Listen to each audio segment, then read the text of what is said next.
سلام بچه های عزیزم، حالتون چطوره؟ من الا پری قصه ها هستم.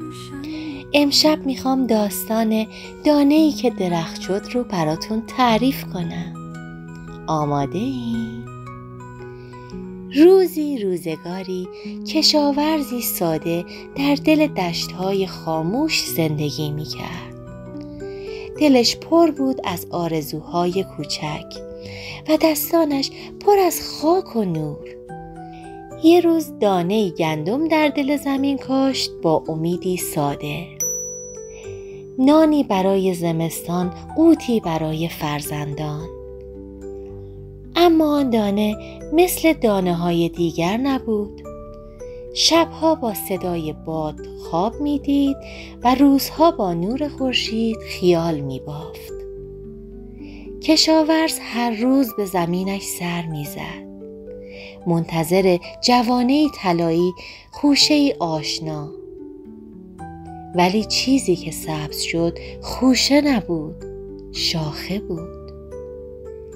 دانه گندم به جای خوشه تبدیل به درختی شد بلند با برگ‌های طلایی و تنه‌ای که بوی نان میداد. به به بچه ها، فکرشو بکنین، تنه‌ای که بوی نان میداد. کشاورز حیرت کرد، ترسید، بعد لبخند زد و گفت شاید این دانه آرزوی من رو شنیده، شاید میخواسته چیزی بیشتر از نان باشد. درخت هر سال در فصل برداشت به جای میوه خوشه های گندم از شاخه هاش آویزون میکرد. هر خوشه بوی خاطره میداد، خاطره روزهایی که کشاورز فقط نان میخواست، نه رویا. و مردم از دور می آمدند، زیر سایه درخت می نشستند و می گفتند این درخت از جنس آرزوست، از جنس چیزی که فقط دل ساده می فهمد.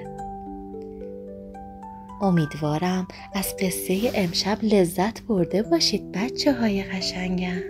دوستتون دارم.